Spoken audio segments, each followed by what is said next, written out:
Olá, pessoal. Estamos de volta com mais uma aula relacionada ao romantismo no Brasil. Viemos aí falando sobre o romantismo em Portugal, romantismo no Brasil. Estamos agora mencionando sobre o romantismo em prosa, na prosa, como é visto, então, os autores brasileiros, como eles procuraram colocar essas características em seus livros, seguindo o romantismo urbano, seguindo o romantismo regional ou seguindo até um romantismo indianista. Parei com vocês numa explicação breve, mas que tínhamos que agora tentar entender as características que são colocadas em Memórias Sargento de Milícias sobre a relação do personagem. Vamos compreender que esse personagem, Leonardo, ele tinha comportamentos de malandragem desde novinho, né, uma relação dos pais, e depois, quando mais velho, um sargento resolve, então, passar algumas características a ele, né, por isso que ele ocupa o cargo de sargento de milícias, no que foi dado da polícia. E esses personagens, né, cariocas aí, tiveram características que são importantes para a nossa compreensão. Primeiro, se é relacionado a nós, memória de um sargento de milícias, e envolve uma relação do natural, e aí a gente pode tentar envolver com o que nós temos agora dos nossos estudos. Claro que mais para frente nossa análise vai ficar muito maior, mas o que eu posso trazer para vocês é uma relação de análise com Iracema. Se refere ao mesmo período? Ah, pode ser, Bruna, 1800, são escritores que se conversavam, mas tentavam relacionar o romantismo de alguma forma. Um relacionou uma forma indianista e o outro colocou uma forma urbana. O que mais que é abordado nisso?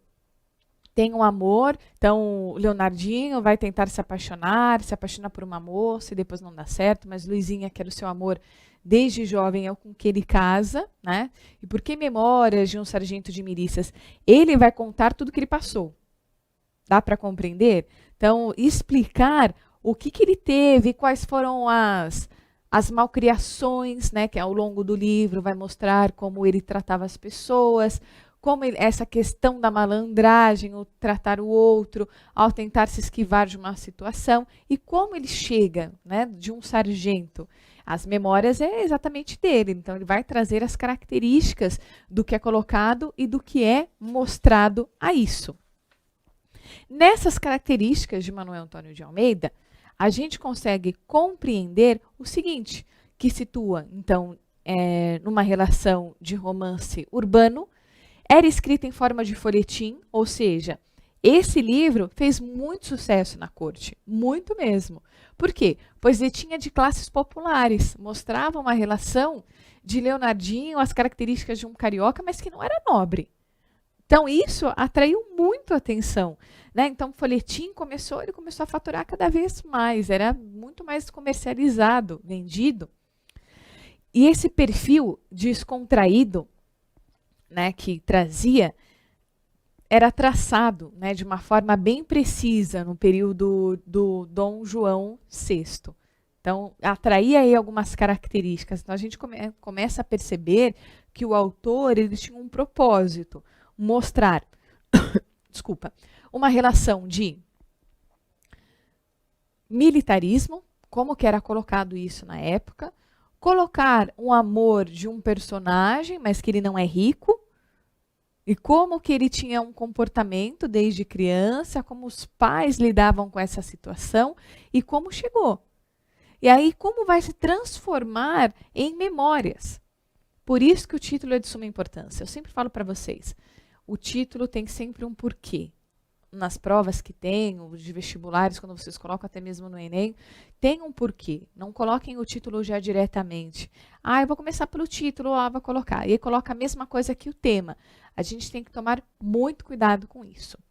Outro autor que nós vamos estudar, e vamos falar também da prosa, do romantismo na prosa, além de ser o Manuel Antônio de Almeida, e aqui um dos livros, eu coloquei uma imagem para vocês, né, do Memórias do Sargento de Milícias, um livro que vale muito a pena, vale uma análise, vale a pena vocês terem essa concepção e esse entendimento crítico, porque sendo assim, a gente consegue conversar com outras obras, outros períodos.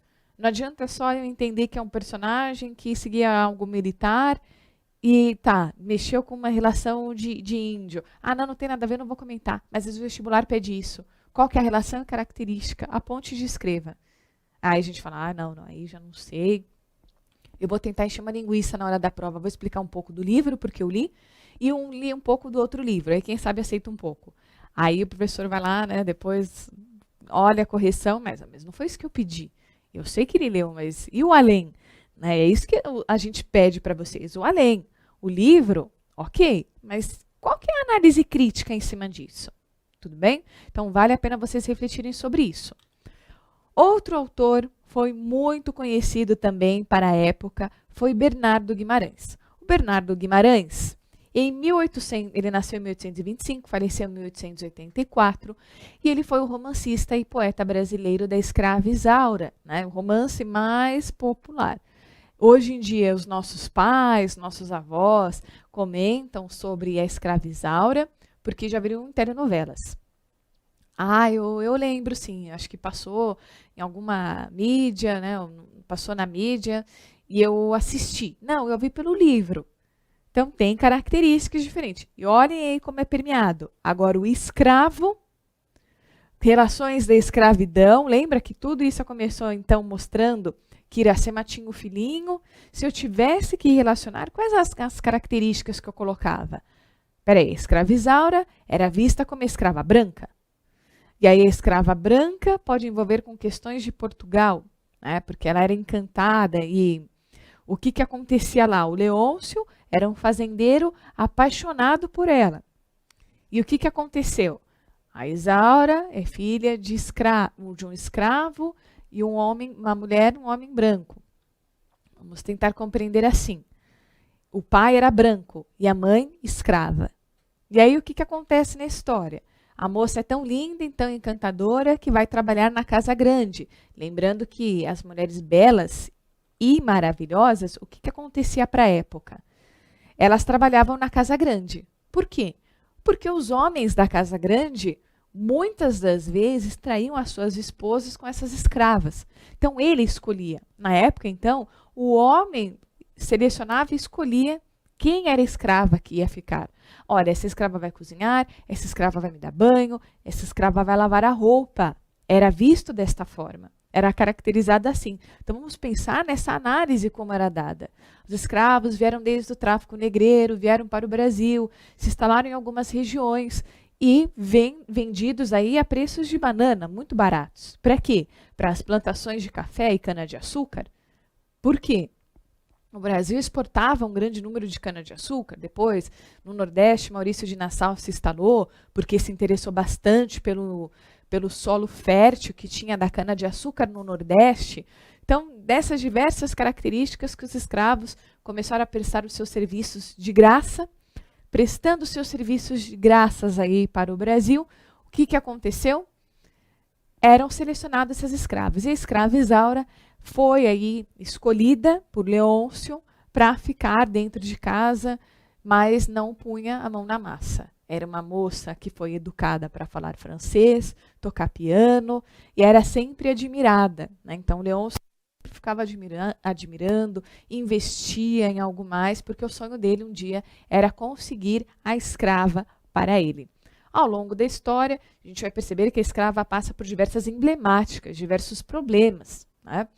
Como tentar escapar, não era chicoteada, não era escravizada, mas via alguns escravos que tentavam ajudar e acabavam falecendo, alguns escravos que escapavam e ela já tentava escapar, tentava fugir para algum quilombo e o Leôncio ia atrás dela, tentava buscá-la, trazê-la, a ponto desse amor absurdo, esse amor doentio, esse amor platônico. Olha aí a nossa característica, esse amor platônico, ir em busca e tentar encontrá-la para ser só dele. E aí, lá no final do livro, ela encontra o Álvaro, um homem que tinha ideias e conceitos abolicionistas, que ajudou a resgatar muitos escravos. Depois, vamos perceber que em 1888 foi assinada a Lei Áurea, né, no Brasil, pela princesa Isabel, em 13 de maio de 1888, foi assinada essa lei para que os escravos fossem libertos. Se tivessem que prestar serviços, então teriam aí um um valor, seriam assalariados, mas não trabalhariam de graça.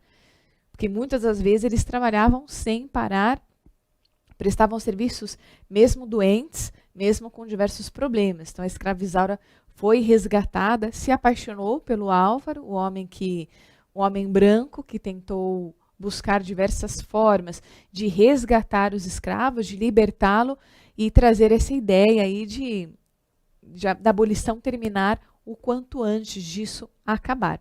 Então, pessoal, o que a gente tem que compreender aqui? Que essas características que eu falei para vocês valem muito a pena para a gente poder compreender essa questão do folhetim também. Como que era visto, como que a sociedade interagia com isso, como que na concepção do amor, como que as pessoas buscavam, então tem um começo, meio e fim. Ah, mas como é esse começo? Primeiro eles se conhecem, não sabem se amam muito, ou é um amor juvenil, não sabe se vai dar certo, crescem, acabam encontrando outra pessoa, mas voltam e casam com o amor juvenil, aquele amor de infância, aquele amor ingênuo, aquilo que parece inatingível, porque são novinhos ainda, mas o homem acaba conhecendo outra pessoa, volta depois para a mulher amada, que é a mulher de infância que ele conheceu, ou seja, aquele amor infantil. Vamos procurar compreender desta forma, vamos anotar as características. Eu espero ter ajudado vocês com todos esses conceitos. Leiam as obras agora com uma outra concepção, com uma outra visão. Tenham em mente que entender essas características, montar uma reta, uma cronologia, vai ajudar muito vocês na hora do vestibular. Muito obrigada, até a próxima aula, nos encontramos em breve.